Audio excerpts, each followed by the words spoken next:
waste were treated before then being dumped many miles outside the reef. Trash was all incinerated before being transported back to the mainland. Below the main deck of the hotel, a watertight compartment housed sewage treatment machinery, incinerators, diesel generators, a huge air conditioning system, a desalination plant that could produce up to 152 tons of fresh water a day, and a repair shop. The repair shop was capable of repairing anything from generators to handbags. The hotel even had a lab where marine researchers studied seabird droppings to make sure the hotel wasn't feeding scraps to local birds. Because of these measures, the hotel was thought to be completely unharmful to the environment surrounding it.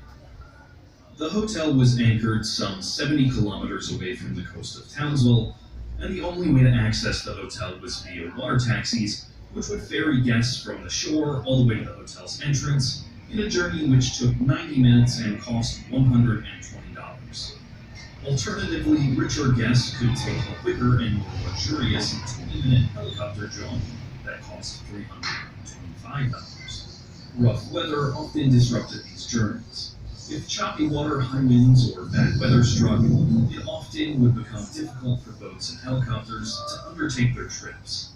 Visitors would often cancel their trips because of bad weather, and even those who could make it complained about high turbulence and seasickness. In August of 1988, one of the taxis caught fire and the passengers were seriously injured. The main selling point of the hotel, the coral reef site, was also a little strange. Between 90 to 95% of the coral in the John Coral Reef had already been eaten up in the preceding 5 years. 2 invasions of the crown of thorns starfish had gobbled up the vast majority of the coral. Furthermore, guests who didn't do scuba diving or snorkeling often complained about the lack of live entertainment in the hotel. The widely marketed swimming pool was long gone in a cyclone attack. The final nail in the coffin came in the form of World War II ammunition. In September 1988, some scuba diving guests found 100 tons of World War II ammunition, including anti-tank missiles, only 3 kilometers away from the hotel.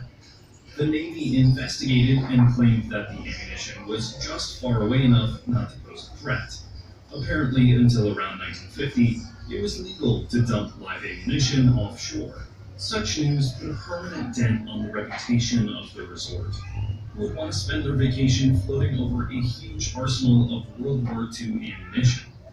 To hold visitors, the hotel reduced prices even further to only $130 per night for a double room. The enterprise also suffered from a bitter feud between the owners and the operators, poor management, hapless marketing, and eventually bookings began to dry up. During the final few months, the hotel registered only 20 to 25% occupancy. Due to this loss of money, the hotel needed to sail to more affordable waters. The hotel owners sold the hotel to a Japanese company in 1989, only a year after the hotel had opened its doors in Australia.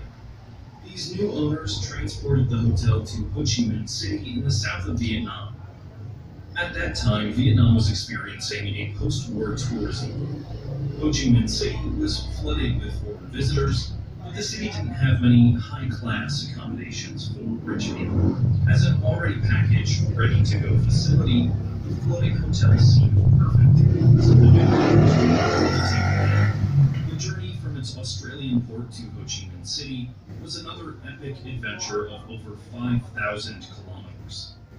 Upon its arrival, the hotel was moored in the Saigon River, renovated to give it a local look, and renamed the Saigon Floating Hotel.